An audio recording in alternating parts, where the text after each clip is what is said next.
I'm telling my story because I hope and pray that no one will ever have to live my story. Well, my love for boating probably came from my first lake that I was on. I was raised by a pool and a small lake when I was a child.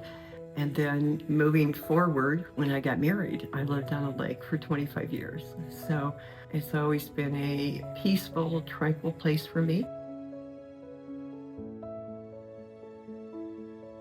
Like me, he had been a boater and loved the water for years. And we had both been boaters for over 45 years.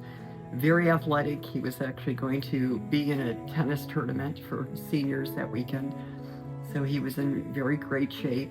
We just had instant chemistry, when we met. And everybody that knew him always said that he was a brother to them. On Sunday, June 14th, I was just getting ready. I was excited that I was going to be going out to the lake. We didn't anticipate that we were going to be going out on the lake because it looked like there were some storms moving in. So we anticipated just hanging out and maybe doing a barbecue. And when I got there, we were pleasantly surprised that the weather had changed and really cleared up. So we had an appetizer, we got the cooler ready, went out on the boat, he uncovered it all, and we were just out enjoying the lake. Something took a turn. Yep, we were on our way back, and the wind started really picking up. He doesn't normally put the bimini on his boat, but I'm sensitive to the sun, so I asked him to put it up. And all of a sudden, the wind just caught my hat, and it flew into the water.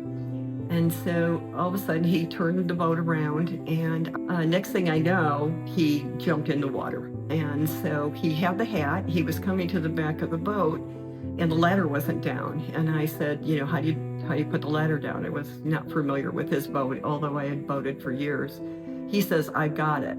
And the next thing you know, the wind just picked up, and the boat was like a sailboat, and he was further away. He said, throw me the rope. And I didn't know his boat. I looked around and here was a black rope. I grabbed the rope, I went to throw it. It didn't come anywhere close to where he was at. I just did what I thought I needed to do, which was jump in the water to help him. I jumped in the water. By the time I swam to him, I grabbed him and his eyes were open, but he seemed to be unconscious. And I was trying to hold him up and he kept sinking in the water. I kept saying, Charlie, wake up, wake up. I kept trying to hold him up in the water, and it didn't seem to be helping. He wasn't coming to. And I looked around, and the boat was further away. I was like, okay, how do I get to the boat? There was another boat. I didn't have an extra hand to wave because I was holding him up. And that's all I remember.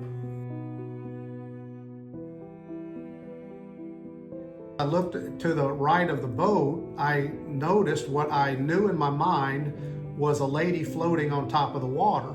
It wasn't uncommon. I've seen people before out in the middle floating next to their boat, but this was just very unusual, and this person wasn't moving. About that time, she had turned her head just a little bit, and with about everything she had, she just said, help me. McKinley had jumped in the water to go out and retrieve her. As soon as I was able to get the boat engine stopped, I jumped in after him.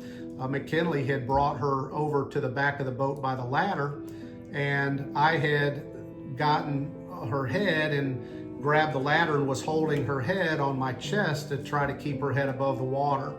During that time, my wife had recognized that I was kind of bobbing in the water, trying to keep her head above.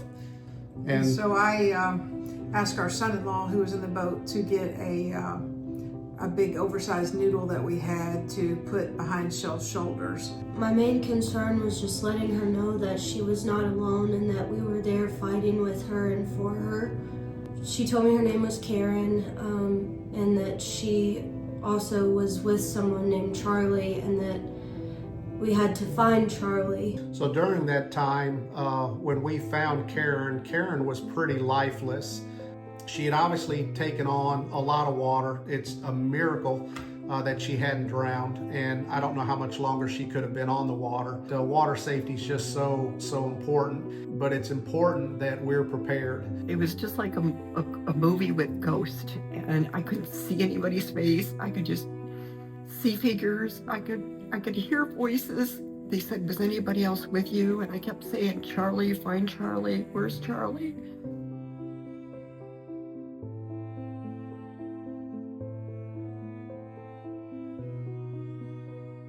Why I'm doing this story. I've been a boater all my life, but more information needs to get out to people.